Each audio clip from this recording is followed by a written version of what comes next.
नहीं जाएगा। आज आपने अपनी किताब मैं का जो है वो विमोचन किया है, क्या खास है इस किताब में, क्या कहिएगा इसके बारे में? ग्रंथ उदय है ये, और मैंने बताया अभी कि इस ग्रंथ में ज्ञान की परम अवस्था का आविष्कार है। ये मूल बात है। मतलब ज्ञान की परम अवस्था, इसका अर्थ ये हुआ कि जैसे आप किसी भी जीव के लिए, जीवन के लिए या ईश्वर के लिए, भगवान के लिए, जैसे मान लीजिए बुद्ध के लिए आप ये जब सुनते हैं कि उनको ज्ञान प्राप्त हो गया था, तो वह कौन सी अवस्था थी जिसके बाद ये कहा जाने लगा कि उनको ज्ञान प्राप्त हो गया। उस अवस्था के बारे में ये पहला ग्रंथ है संसार का जिसमें बताया गया है कि वह ज्ञान की परम अवस्था क्या है।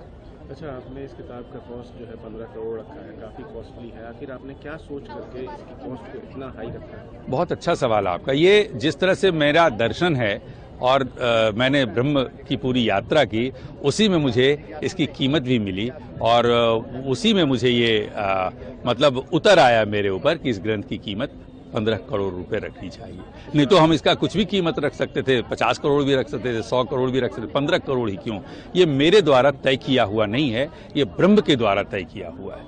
अच्छा, आपने इस किताब को पब्लिश किया, पब्लिक भी कर दिया, अगर कोई अफोर्ड करना चाहे तो कैसे अफोर्ड करेगा इस किताब को? जो जैसे केवल किताब ही खरीदना हो जिनको कि नहीं मुझे किताब खरीदनी है, तो उसके लिए तो कीमत यही है। और केवल 3 प्रति है इसकी जो संसार में किसी को भी दी जाएगी। बाकी कुछ केंद्र स्थापित किए जाएंगे जहां ये किताब उपलब्ध रहेगी और वहां से लोग देख सकते हैं, सुन सकते हैं, पढ़ सकते हैं उन केंद्रों के सहारे। ये आगे की योजनाओं में शामिल है। अच्छा, काफ़ी लोग मीडियम बजट होते हैं, जिस तरीके का कॉस्ट है इसका, बहुत से लोग तो इसको अफोर्ड भी नहीं कर पाएंगे। आपने इस चीज़ को सोचा नहीं पब्लिश करते टाइम? मैंने अभी बताया आपको कि मैं उस स्ट्रक्चर में लोगों को सामान्यतः नहीं लाना चाहता। जो अभी तक जितनी किताबें आई हैं, जितने ग्रंथ आए हैं, वो यही तो करते रहे हैं। वो जो देते रहे हैं आपको, मैं नहीं चाहता कि उस लाइन में आप भी खड़े हो जाएं।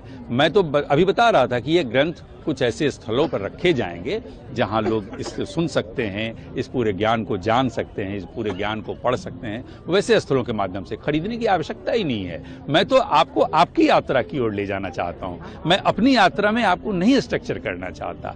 मेरी बात पर ध्यान दीजिएगा, शायद बाद में आपको ये गुणन मनन करिएगा तो आपको समझ में आएगा कि मैं नहीं चाहता कि आपको ये मनवाने का प्रयास करूं कि तुम ये मान लो कि मैंने ऐसी यात्रा की और मैंने ये सब देखा, ये सब हुआ। मत